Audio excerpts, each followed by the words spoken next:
There's Darius, fantastic. So Darius is going to come up and join me on stage. And of course you can participate by asking questions in that process.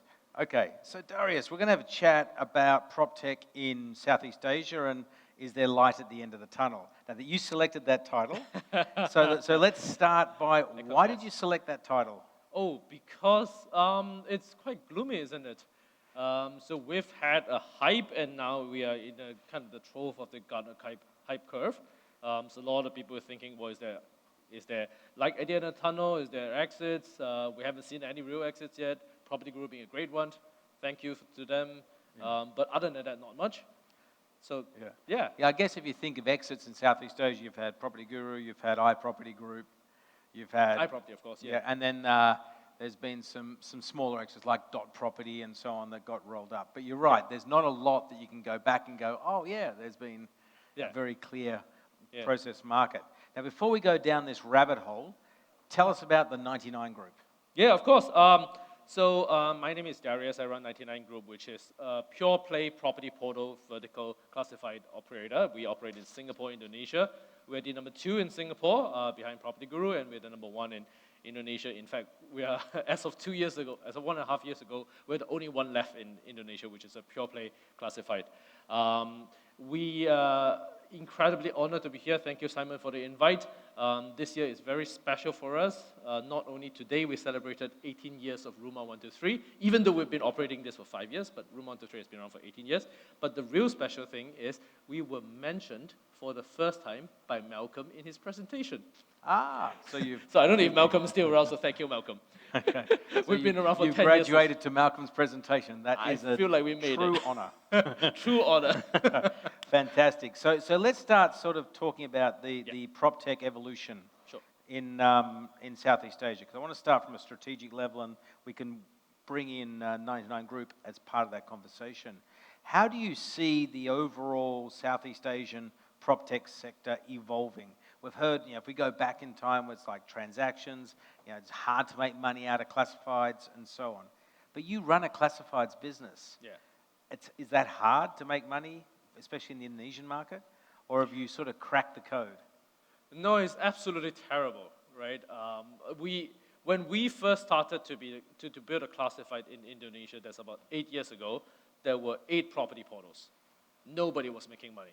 We were averaging maybe less than 1 million traffic, each one of us. And it's now, I think 7 years later, we're finally starting to make some real money, far from breaking even, but it's growing at least. So it's very tough. And I think going back to your question about PropTech ecosystem evolving, the good thing about not having a lot of capital and having somewhat a gloomy capital markets is that it forces everybody to prioritize. Somebody said this, scarcity forces priority, which is fantastic, right? The scarcity of capital makes everybody focus on what am I really, really good at. There was a time, maybe a couple years ago, where everybody is trying to do everything, right? Every hybrid digital broker is also a property portal and also a mortgage broker and also a renovation company. That lack of capital or that need to drive profitability forces everybody to focus, and I think everybody is kind of better off in that way. So I think, to answer your question, we have achieved some level of clarity, which is efficient for the market. Okay, so you're focusing in on where you think the value is, and 2 things have occurred. A, the focusing, and B, the competition is sort of fading away because it's just the pie is not big enough. That's right, to share, and it just doesn't make sense. I get that. So how do you see the difference between the Indonesian market and the Singaporean market? Wow, huge difference, of course. You take for one, Singapore's average property price is about $1 million Sing dollars, which is about 800,000 US. Indonesia is about $50,000. The average agent income in Singapore is probably about around $80,000. Indonesia is probably about $1,000. $10,000. So it's a huge difference in the agent economics, and thus it drives many, many things. I don't know if that's kind of scratching the surface. Yeah. But how does that impact your business models? in those markets? Are you doing the same thing, just different pricing, or are you doing different things in each market? For us, I think we're doing the same thing, just very different pricing. That is, if we talk about the agent business, there's some parts of the business that the industry structure is different, such as in primary market, in new launch. For example, in Singapore, the developers don't sell their own properties. In Indonesia, the developers do, which allows us to go a lot deeper in our business with the developers because they're the first party selling it. They're not farming it out to an agent to sell it. Now, what that means is that our business model with developers, which is about 30% of our business in Indonesia, is slightly different. We would engage them. We actually have success-based metrics. How many leads we generate for them, how many site viewings we generate, in some cases, even how many transactions we drive. But we're not the agent. We send the leads to the developers' in-house agents. But because of the need to drive that business, we end up figuring out that we actually need to qualify the lead, run the CRM and contact center on behalf of the developer. I was just looking at an astounding number. We made about 400,000 calls last quarter. 400,000? That's us as a property portal, right? So us as a property portal made about 400,000 calls last quarter, and about 25% of that is connected. So yeah, we really a pure play. Well, wait, so help me understand. Why are you making 400,000 calls? Because we have a KPI to drive the website inquiries for primary projects to the site, and that's what the developer wants us to deliver to them. Right, so you're doing the marketing for the developer, you're getting leads, you're then contacting those leads, qualifying those leads. Exactly. And then only passing on the ones that have got a chance of being closing. Yes, in fact, we make appointments for them to go visit the developer sales team. Okay, so how do you get paid? We get paid upfront, and then we get paid on top of that on success basis. The number of leads delivered or number of sites visits delivered, sometimes number of transactions delivered. All right, so it's a hybrid model of where you are both a pay-per-lead and a pay-to-advertise model. Exactly. Got it. That's unique, right? I don't hear that one too often where the portal actually steps in, does a lot of the lead qualification, the lead washing in that process. In fact, that is more of a rare model than, and is that built out of necessity? Yes, sort of. Yes, it's built out of necessity. So to be very candid, I'm trying to recall why we built it. We were pressured by a great number of startups and a whole lot of capital in those startups who were going to our developer business, which has been around for 15 years, to say that, well, you don't need to pay these guys room 1, 2, 3 anymore, right? Why pay for advertising? We're going to do everything for you and take a commission. Right. I think this was about 3 or 4 years ago. Many of them are out of business or in the process of getting out of business now. Or they're out of that business and pivoted the model. Because of that, we were forced to say that, well, okay, I still want you to pay me. I want you to make sure that you're good for your money, but I will deliver some part of I will collect some part of the money on successful delivery. So we were forced into that model, to be honest. Yeah. And you're doing that model in Indonesia only? Yes. Right. And Singapore, how do you then approach the developers? Are they more sophisticated? So they just say, give me leads and I've got a machine internally and I'll handle it? No, the Singapore developers don't even sell their own properties. Right, so it's purely to agents in the market. The agents sell. So we work with agents just like any other country would. Right, so let's then move on to a conversation around AI, because we've got to, right? I thought I was the only session today that's not going to talk about AI. No, you're going to talk about, you are going to talk about AI. Yeah, Sorry, I had to break this to you. When we think about AI and we think about its application, because one of the things you've mentioned is we're starting to make some revenues, but we're still not break even. So there's an efficiency question in there, right? And you got your Singaporean business, which is profitable. Yeah, profitable. Right. So then, how do you think about applying AI to the Singaporean business to accelerate growth, and to the Indonesian business to get to profitability? I think. Let me see. Am I the first actual property portal operator today? I feel like I am I? Standalone only? Standalone, yeah. No.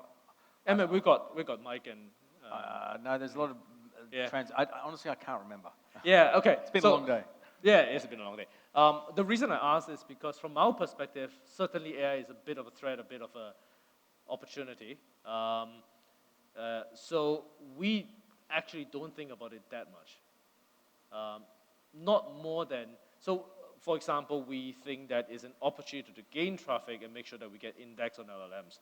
I was just talking to Mike about getting ourselves, GEO'd, like Gen AI. Oh, yeah, yes, yes. right? So As Mike was talking about earlier. Yeah. So that's an opportunity to gain more traffic, especially in a market like Singapore, where we're number 2. Yes. Right, so we have more incentive to do that. In Indonesia, we have more incentive to block it. So our strategy is slightly different from that perspective. Okay. So let's explore Singapore, right? You're an attacker company. You've got a gap between you and the market leader. The market leader's been around forever. Yeah, 20 years, yeah. Right? How do you think about, because doing something a little different to close the gap? How do you think about, how do I leverage what's available to me? And then you said you see AI as a threat and an opportunity. So what do you mean by that? Yeah, you had a great podcast on this. What's his name in London? Malcolm? Oh, yeah, Mal. Yep. Yeah, Malcolm in London. It was an interesting conversation, and many examples showed today. Our belief is that it can replace a bit of a good discovery. Like if you're first time looking for property, you don't know what you're looking for, you would look for X property in X area for X price, has X features, with a balcony and a bathtub. AI is a great tool for you to find some options for you to start seeing, but at the same time, what probably was missed out a lot today is that consumers, or property buyers, at the end of the day, if they're serious about property, they want filters. I think Malcolm or somebody talked about this morning. You want that sense of absolute comprehensiveness. You want to feel like, oh, I've gone through all the listings in the market. And that actually comes with tables, listing structures, square feet filterings, and all of that stuff. So we see LLMs today, whether it's ChatGPT, to be a pathway to portals than to replace portals. But that's today. I do believe many people said that we should aim for what it's going to be in 12 months. And I don't know what that is. So that's the threat. Yeah, so it's about experimentation. Now, can we make sure we've got the questions up, please? Oh. So they're running in parallel? Sure. Okay. No, I don't. This is for them to actually listen. Yeah. Okay. So one of the first question I've got here, which I think is interesting, could you use AI and other tools such as two-factor authentication, I guess it is, to accelerate the efficiency and quality of the leads generated? Probably. We've done an AI chatbot for WhatsApp conversations, so that's proven to be fairly effective. Hits and miss. I think the conversion rate is not better, but is much cheaper in terms of manpower. Even then, it's debatable because Indonesian manpower is pretty cheap. So, in terms of cost, we haven't gotten there yet. Given the volume of calls that we do, 100,000 connected calls, it's worthwhile exploring for sure. Yeah. Okay. What's your take on 4 agencies in Singapore consolidating 75% market share, and therefore controlling primary and resale properties? Is this unchecked oligopoly healthy and sustainable in the long term? To speak candidly, this affects developers more than it affects us. I'll explain why in a bit. Because from developers' perspective, the big agencies control much of their distribution channel and were able to negotiate commissions. Many of these developers are public companies, so it's not private information. You can see their percentage spent on sales commissions has gone up over the years. Their own margin has come down dramatically, so it's a problem for them. For us, even though the agency negotiate the commissions, the agents still act as individuals. So it is still an individual agents. Within one agency, you have 5 agents competing to close more deals in this project. 1, 2, 3 of them would be our customers spending more money with us to generate leads. So for us, not really oligopolistic. Okay. How do you think about seller leads? Are they as big of a deal in your market as they are in the European markets? It's funny, and this is a question by Edmund. Last year you asked me about this, I think. Did I? I don't remember. Yeah. No, I think so. It was last year or the year ago. And this is where, for the first time, we publicly talked about seller leads being a business model. Mm-hmm. 6 months later, PropertyGuru launched Seller Leads. Okay. Yeah, so that's kind of funny. It is significant for us. What we've realized is that, I'll talk about the pain point as well. The pain for us is that Seller Leads, the way it works is that we also run, like many of you, right? We also run an AVM. In fact, we run the largest AVM in Singapore. And we generate leads for people who want to sell the house. Based on, we keep reminding them, hey, your neighbor sold this house for a fantastic price. Why don't you also sell your house? And when we generate those leads, we would recommend a relevant agent. So we do have an algorithm to figure out who's actually good for this property and recommend that agents, and we charge a fee for it, obviously. The pain is that we started selling packages of these seller leads. I promise you 10 leads in the next 12 months. And to be honest, we overdone it a bit when the market was too good. There's a lot of sellers wanting to sell. And when we realized the interest rate gone up and less people want to sell, then we are stuck with a pool of people we try to fulfill the seller leads. So that's been our problem. But is it a significant business? Is it a meaningful business? It is. It is useful. Is it a win-win for both agents that we serve and the sellers that we serve? It is. I think what the learning is to be able to have a dynamic volume that adjusts to the market's production. Okay. And I'll go down this one because there's some operational questions and I want to get some strategic questions. Do you think AI telesales is a viable use case? Could an AI agent make cold calls to landlords to gather property details and check sales availability? Today, based on what we've tested, not yet. 6 months, probably. So then what does that mean for the role of the real estate agent? If you can now start to have AI, everything, phone calls being made. Yeah. Which, I mean, when I spend time in the US, my phone's forever going off with people trying to sell me something, and I know it's not a human being on the other end. Yeah. So certainly, I think first thing first is the agents with AI who's going to make the AI work, because I think one of the main things that's going to make the AI work is that while technology is going to get better, it still require an agent with some level of local context and intelligence to write the correct prompts. Mm-hmm. So I think that's still going to be there for a significant amount of time. So the agent with AI is going to take over the agent without AI, more than AI replacing agent altogether. That's one. The second one is that I think a significant amount of seller leads or buyer leads or relationships is referrals can be still 50%, 70% of an agent's business. I don't think that's going away.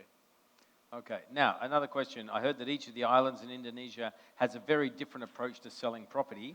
Is this true, and is it a problem? It is absolutely true. I don't know if this is Ilya asking remotely. I don't know if Ilya is here. Ilya runs a fantastic, if it's the same Ilya I'm thinking about, runs a fantastic mortgage company. We are having partnership with them that we'll announce soon. So they do sell property very differently from a culture standpoint. So Jakarta, for example, is very commercial, it's very transactional, it's very price-driven. If you go to Surabaya, you need to be a little bit more respectful. Money is not everything. Sometimes they don't want to take your money even if you have it to offer. So yeah, and Medan is very cutthroat. It's a bit of gangster going on there. So it depends. Yeah. Okay, so you then have to tailor your approach market by market. Not for us. No? The agents have to. The agents are very, very different. But you just take a generic approach from a marketing perspective. Yes, for us, it's just listings, right? You want to put the listings. The max you customize is your description in the text, right? Okay. So you've been in this game for a while. 10 years, yeah. Right, 10 years in the game. You've learned a lot. I've learned a lot of pluses and minuses. What I'm interested in is, what are the 2 or 3 things that are giving you the biggest headache at the moment? The things that are keeping you up at night, the things that you're concerned about?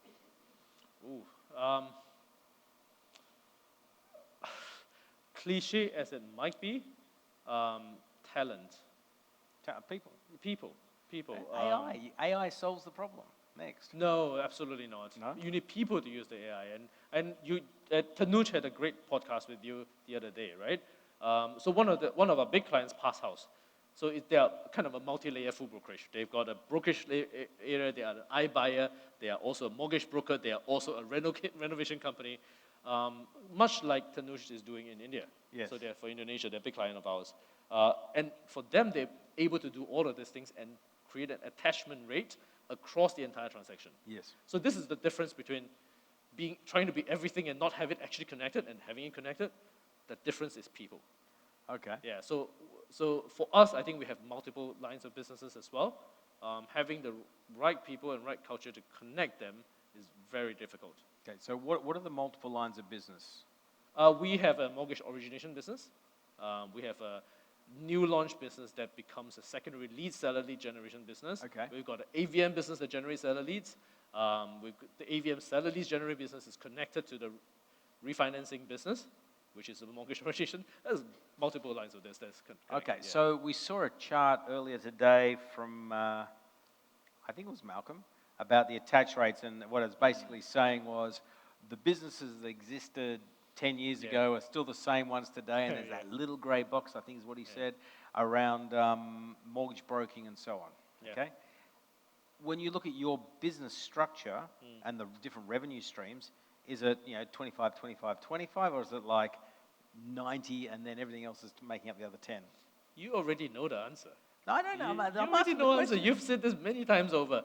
The great property portals, the best marketplaces, they derive 90% of the outcome from the marketplace. It's true for us. Yeah. So why then do you do all these extra little businesses? Hope and dreams. That's what I was thinking. Is it like just might be? Hedging. Hedging, just hedging, in case this becomes truly valuable.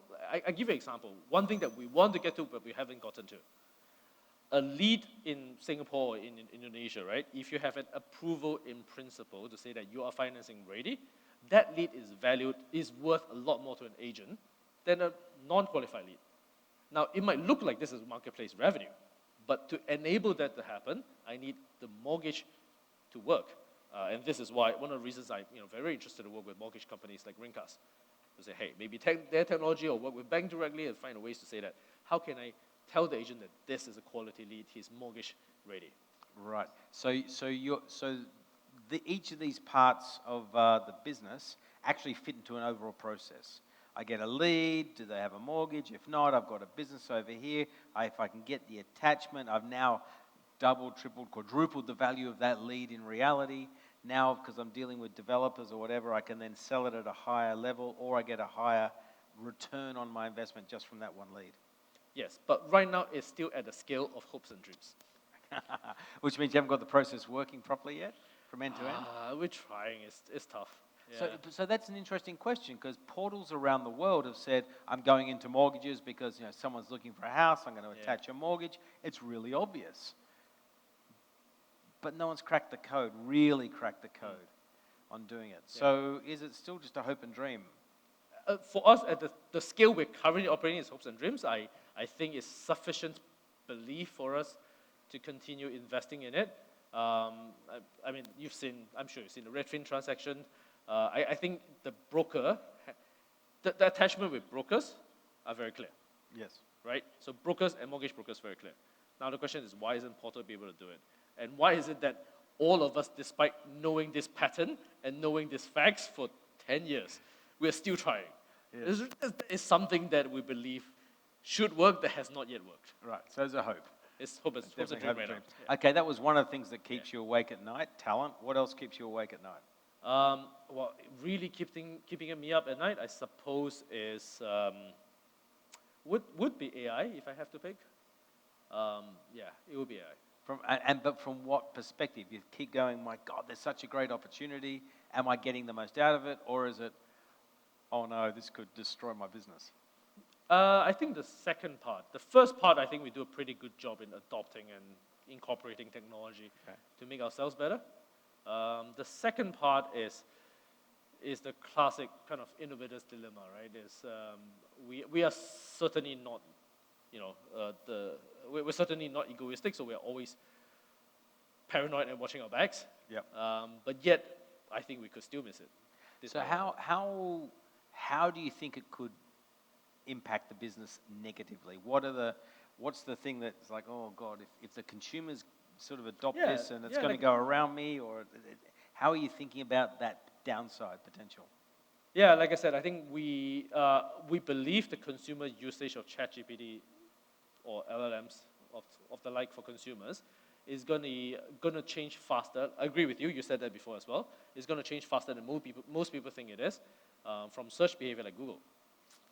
Now, the only question is whether the search stops there and goes straight to agents or goes straight to the seller even, or it is a bypass to the portal. My belief is that for the next 5 years, probably, and God knows who can predict this, it will be a bypass. It will still go back to the portal. All right. So is that in the category of hopes and dreams? No, that's some. I think I've got pretty strong logic in that at this moment. Okay, so you think, and what's driving it? Is that the data of the repository of data? Because it's still the AI models have got to go out there and find the listing, and they've got to find it based on some data set.